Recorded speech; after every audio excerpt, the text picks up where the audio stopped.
Salam, halo, perkenalkan, aku Denisa Subihayu, biasa dipanggil Denisa dari Angkatan 2019.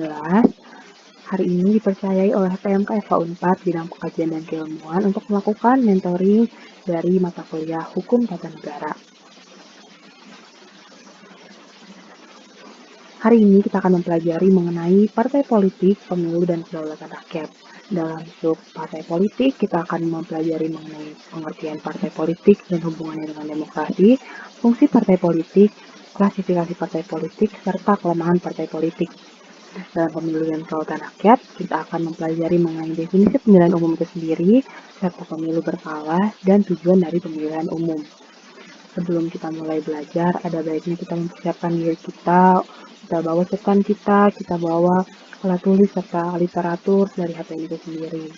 Serta tidak lupa kita perlu minta bimbingan Tuhan, kita berdoa, minta Tuhan selalu bimbing kita, supaya kita bisa fokus mendengarkan pelajaran yang akan disampaikan hari ini, supaya bermanfaat bagi kita. Jadi pembahasan kita yang pertama adalah partai politik. Partai politik ini pertama kali ada lahir yaitu di negara-negara di Eropa Barat, dan negara-negara Eropa Barat itu merupakan pencetus pertama kali di mana partai politik ada di dunia ini. Nah, jadi rakyat merupakan faktor yang diperhitungkan dan diikut sertakan dalam proses politik. Kan ada kedaulatan rakyat, jadi di mana dalam sistem ini, dalam sistem demokrasi, harus dijamin bahwa rakyat harus terlibat penuh dalam perencanaan, dalam pengaturan, dalam melaksanakan, dalam melakukan pengawasan, serta bahkan menilai pelaksanaan dari fungsi-fungsi kekuasaan itu sendiri. Nah, seperti yang kita ketahui, demokrasi perwakilan itu ada terbagi atas tiga, yaitu demokrasi dengan sistem parlementer, demokrasi dengan pemisahan kekuasaan, dan demokrasi yang dikontrol oleh rakyat secara langsung melalui referendum dan inisiatif. Nah, pasti memiliki konsekuensi dari pelaksanaan demokrasi perwakilan ini, yaitu adanya jarak antara rakyat dan pemerintahan dalam melaksanakan kedaulatan. Nah, kalau misalnya nggak ada jaminan mekanisme partisipasi rakyat, bisa saja kedaulatan ini menjadi hilang dan jadi konsep totaliter yang berkuasa di dunia ini. Maka dari itu, dibutuhkan suatu instrumen sistem politik yang demokratis. Nah, dalam sistem demokrasi perwakilan ini dimengerti bahwa partisipasi rakyat yang berdaulat itu disalurkan melalui pemungutan suara rakyat untuk membentuk suatu lembaga perwakilan. Nah, mekanisme ini dianggap efektif untuk menjamin keterwakilan aspirasi dan kepentingan rakyat. Maka dari itu, partai politik dinilai merupakan hal yang bagus, alat yang baik untuk mencapai tujuan dari demokrasi itu sendiri dan partisipasi rakyat, seperti itu. Nah, berdasarkan latar belakang partai politik dan demokrasi sebelumnya, kita dapat menyimpulkan definisi dari partai politik itu sendiri. Seperti yang kita ketahui, banyak definisi partai politik daripada para ahli. Namun kita menyimpulkan menjadi pengertian berikut ini, yaitu suatu kelompok yang terorganisir yang anggota-anggotanya mempunyai orientasi, nilai-nilai, dan cita-cita yang sama. Tujuan kelompok ini adalah memperoleh kekuasaan politik dan merebut kedudukan politik. Nah, biasanya itu dilakukan dengan cara-cara konstitusional untuk melaksanakan kebijaksanaan mereka. Nah, ada perkembangan selanjutnya yaitu munculnya partai berdasarkan pandangan hidup atau mungkin ideologi tertentu. Nah, itu merupakan pengertian dari partai politik. Jika tadi kita sudah membahas mengenai partai politik dan demokrasi serta pengertian partai politik, maka tidak lengkap rasanya jika tidak membahas mengenai fungsi-fungsi partai politik itu sendiri. Nah, fungsi-fungsi partai politik ini yang kami dari Mulyan Budi Harjo yang membagi menjadi 4, yaitu sarana komunikasi politik, sarana sosialisasi politik, sarana rekrutmen politik, serta sarana pengatur konflik. Nah, Dalam sarana komunikasi politik ini membagi menjadi 4 tahapan, yaitu menggabungkan kepentingan orang banyak, merumuskan kepentingan, merumuskan usul kebijakan untuk dimasukkan dalam program partai, serta memperjuangkan supaya menjadi kebijakan umum. Nah, seperti yang kita tahu, jika pendapat atau aspirasi seseorang tersebut tidak ditampung dan gak digabung dengan pendapat lain, maka akan hilang begitu saja. Maka dilakukan penggabungan pendapat dan aspirasi orang atau kelompok yang senada. Nah, proses ini dinamakan menggabungkan kepentingan orang banyak. Setelah ada penggabungan pendapat dan aspirasi tersebut, maka diolah dan dirumuskan sedemikian rupa sehingga kesimpang siuran dalam masyarakat berkurang dan nggak ada lagi nih keresahan dalam masyarakat. Jika dua proses ini dilakukan, maka ya seperti yang aku bilang tadi, nggak ada lagi keresahan dari masyarakat. Jadi masyarakat sudah tertampung lah pendapatnya seperti itu. Nah, setelah dua proses ini, ada proses merumuskan usul kebijakan yang kemudian dimasukkan dalam program atau platform partai untuk diperjuangkan dan disampaikan melalui parlemen kepada pemerintah agar dijadikan kebijakan umum atau public policy.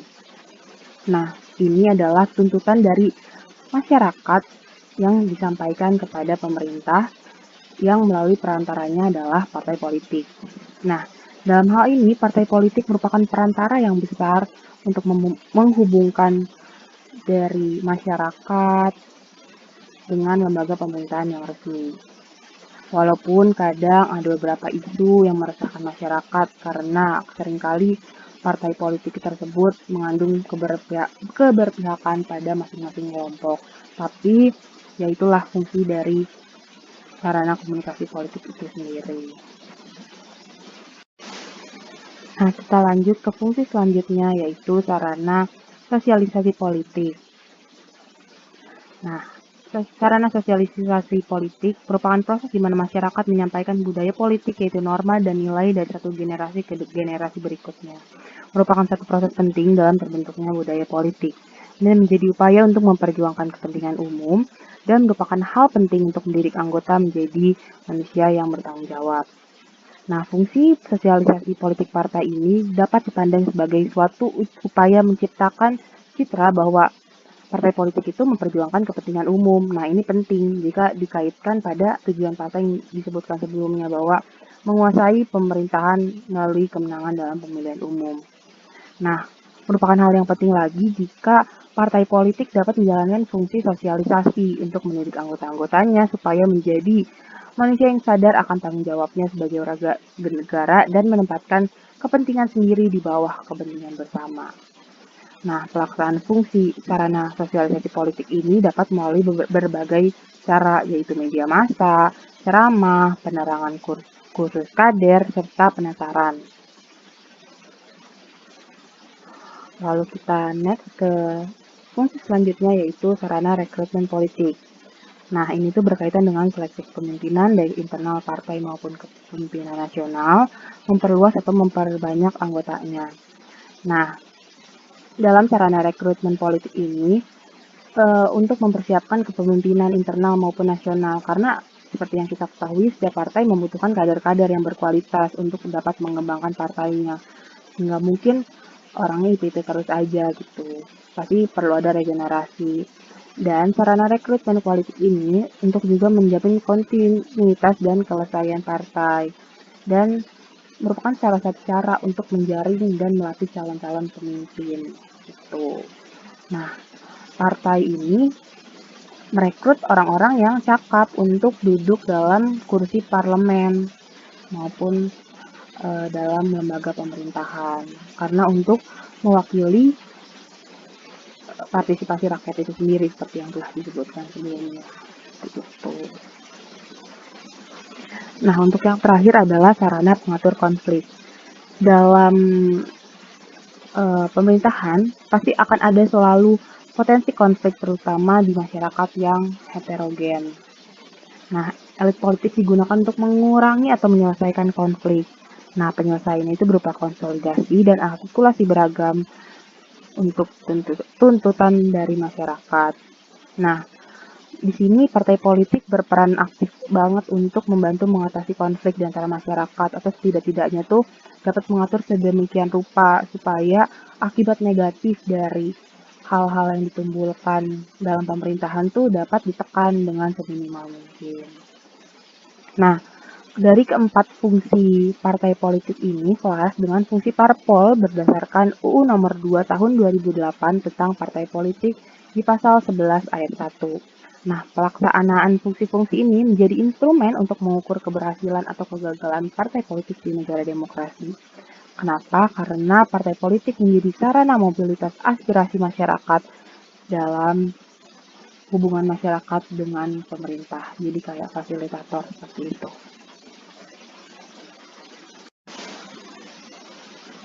Kemudian kita akan melihat klasifikasi dari partai politik.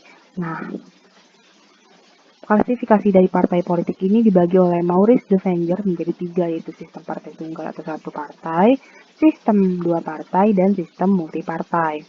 Nah, untuk sistem pertama yaitu partai tunggal, itu disebut dengan contradiction in terminis, yaitu menyangkal diri sendiri karena suatu sistem selalu mengandung lebih dari satu bagian. Nah, sistem ini digunakan jadi benar-benar hanya ada satu partai atau partai yang mempunyai kedudukan dominan di antara partai-partai lainnya. Contoh negara yang menganut sistem partai tunggal ini adalah Cina, Kuba, Uni Soviet, dan beberapa negara di Eropa Timur di zaman dahulu. Nah, satu partai ini juga sering dijumpai di negara-negara yang baru merdeka. Selanjutnya ada sistem 2 partai. Nah, ada 2 partai di antara beberapa partai yang berhasil memenangkan 2 tempat teratas dalam pemilihan umum secara bergiliran. Nah, dengan demikian, mereka mempunyai kedudukan yang dominan, yaitu ada partai yang berkuasa karena menang dalam pemilu dan juga ada partai yang oposisi. Nah, Maurice Defenger mengatakan sistem ini merupakan sistem yang khas dalam negara Anglo-Saxon, contohnya itu Amerika Serikat, Inggris, dan Kanada. Selanjutnya ada sistem multipartai. Nah, sistem multipartai ini biasanya dijumpai di masyarakat dengan pluralitas budaya dan politik, contohnya Indonesia, Australia, Belanda, dan Prancis. Dalam sistem parlementer, sistem ini juga cenderung menitikberatkan kekuasaan pada badan legislatif dibandingkan kepada eksekutif. Nah, karena nggak ada partai yang dominan, seringkali pemerintahan dibentuk melalui sebuah koalisi, dan umumnya diperkuat oleh sistem proporsional. Seperti itu. Nah, ada kelemahan partai politik. Nah, masih memuat kepentingan individu dalamnya dan sering tidak mempresentatifkan rakyat. Ini merupakan 2 fungsi yang saling berkesinambungan. Jadi, ada memuat kepentingan individu. Harusnya tuh kepentingan bersama itu di atas kepentingan individu, tapi dalam praktiknya kepentingan individu masih sangat digaungkan gitu. Kayak harusnya mempresentatifkan rakyat, malah mempresentatifkan partai politik itu sendiri, dan itu merupakan hal yang salah seperti itu. Dan kemudian rekrutmen politik seringkali menjadi mengandalkan orang dalam sehingga rekrutmen ini tidak berlangsung secara terbuka dan partisipatif. Nah, seringkali rekrutmen politik ini kayak titipan atau mungkin orang yang tidak berkompeten tuh jadi masuk ke dalam partai politik itu gitu, dan itu merupakan hal yang salah. Jadi tidak terlaksana bisa-bisa tujuan dari partai politik dan fungsi dari partai politik itu sendiri. Nah, kampanye dalam rekrutmen politik seringkali menjadi ajang pamer kekuatan, bukan kontrak sosial untuk membangun visi misi bersama. Jadi mereka hanya mementingkan bagi-bagi uang, bagi-bagi kaos untuk mendapatkan atensi rakyat, padahal seharusnya mereka memberikan visi misi mereka, bagaimana cara mereka mendekat dengan rakyat, seharusnya seperti itu. Dan ajang pamer kekuatan ini merupakan salah satu kelemahan dari partai politik. Gitu. Nah, karena kelemahan-kelemahan yang tadi sudah disebutkan tuh kadang program kerja dari partai politik itu menjadi tidak efektif, dan balik lagi mempresentasikan rakyat tuh menjadi tidak berlangsung. untuk selanjutnya kita akan beralih ke pembahasan mengenai pemilu dan kedaulatan rakyat. Nah, pertama-tama kita harus tahu dulu mengenai pengertian dari pemilihan umum itu sendiri.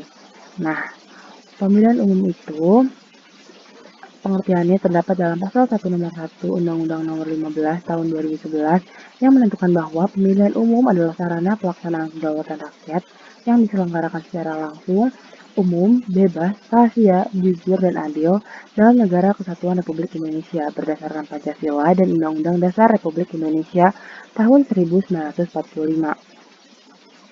Nah, kita dapat menyimpulkan bahwa dalam pengertian pemilihan umum ini dimaksudkan untuk menjadi proses gitu untuk memilih orang-orang yang akan menduduki kursi pemerintahan. Nah, dengan demikian pemilu itu pada hakikatnya adalah sarana untuk berkompetisi secara sehat, partisipatif, dinamis, dan bertanggung jawab bagi partai politik dalam menyalurkan kehendak rakyat, masyarakat, dan bangsa guna mewujudkan tujuan bernegara, yaitu mewujudkan negara yang demokrasi, di mana para pemimpinnya itu dipilih berdasarkan suara terbanyak atau mayoritas, seperti itu. Nah, untuk selanjutnya kita masuk ke tujuan pemilu. Nah, tujuan dari pemilu ini sebenarnya ada banyak. Cuman kita masuk ke 4 poin inti ini. Yang pertama itu adalah memilih wakil rakyat yang akan duduk dalam lembaga perwakilan atau permusyawaratan rakyat, memilih anggota DPR, DPD, dan DPRD. Yang mana fungsi atau tujuan ini tercantum dalam Undang-Undang Nomor 9 Tahun 2012 Pasal 3. Nah, untuk tujuan kedua yaitu membentuk pemerintahan, memilih calon presiden dan wakil calon presiden, memilih calon kepala daerah.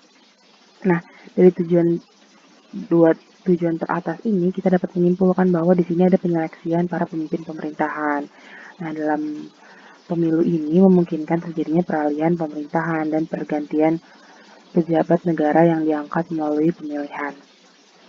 Nah, memungkinkan di sini berarti bahwa pemilihan umum itu harus membuka kesempatan yang sama bagi para pesertanya untuk menang atau kalah bagi setiap peserta pemilihan umum tersebut gitu. Nah, untuk tujuan selanjutnya adalah menegakkan kedaulatan rakyat. Nah, pemilihan umum ini dipandang sebagai sarana bagi perwujudan kedaulatan rakyat dan merupakan sarana mewujudkan kepentingan warga negara.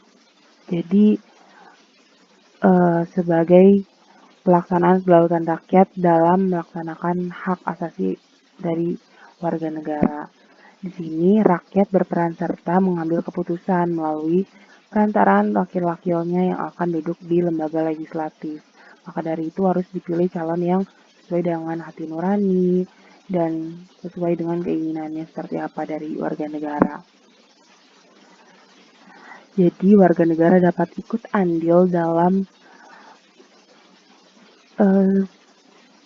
proses politik, tapi melalui perwakilan yang mana adalah partai politik tersebut gitu. Nah, untuk selanjutnya adalah mencapai tujuan negara. Nah, seperti yang telah disebutkan sebelumnya, tujuan bernegara itu adalah mewujudkan negara yang demokrasi, di mana para pemimpinnya dipilih berdasarkan suara mayoritas terbanyak. Seperti itu. Makanya diadakanlah pemilu secara berkala ini untuk mewujudkan tujuan bernegara itu.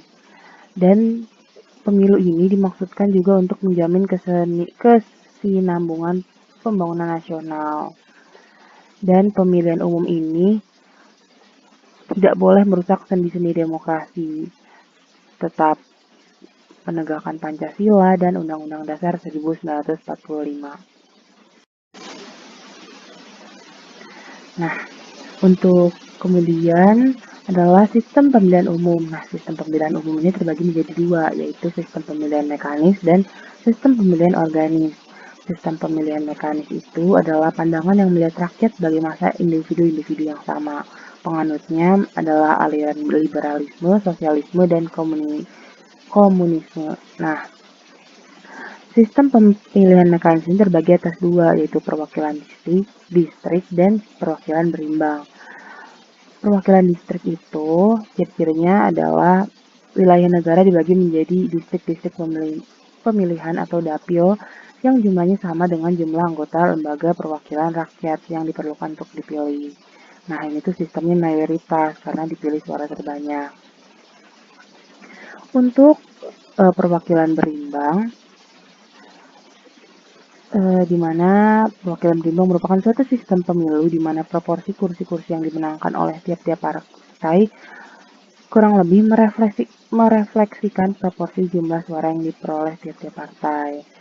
Nah, ciri-cirinya atau tahapan-tahapannya adalah partai memberikan daftar kandidatnya yang jumlahnya sama dengan kursi yang tersedia, dan jumlah kursi yang diperoleh partai akan berimbang dengan jumlah suara yang dia peroleh di wilayahnya. Seperti itu.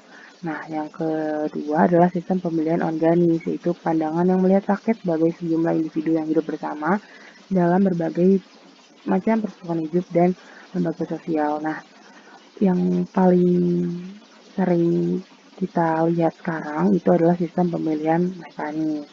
Seperti itu. Selanjutnya kita mau masuk ke pemilihan umum secara berkala. Nah, pemilihan umum secara berkala ini merupakan perwujudan dari pilar-pilar sistem politik demokrasi, yaitu penyelenggaraan pemilu yang bebas dan berkala. Nah, ini tuh menjadi prasyarat sistem politik demokrasi, karena pemilu merupakan salah satu sarana kedaulatan rakyat, di mana rakyat dapat memilih wakil dan pemimpin mereka untuk menjalankan pemerintahan. Nah, rakyat dibebaskan untuk memilih tanpa paksaan, mereka bebas memilih calon yang tersedia dalam pemilihan umum tersebut yang kemudian nantinya akan mewakili mereka dalam penyampaian aspirasi. Seperti itu. Untuk hal kedua yaitu masyarakat dinamis secara cepat dan pemilu berkala merupakan solusi atas perubahan tersebut. Nah,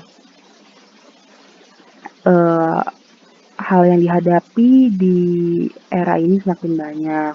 Kondisi masyarakat berubah karena banyak yang mereka hadapi, terus juga aspirasi rakyat juga berubah karena mungkin karena bertambahnya penduduk, kemajuan teknologi juga, terus juga banyak hal yang terjadi di nasional dan internasional, sehingga pemilu merupakan hal yang tepat untuk menyalurkan pendapat rakyat.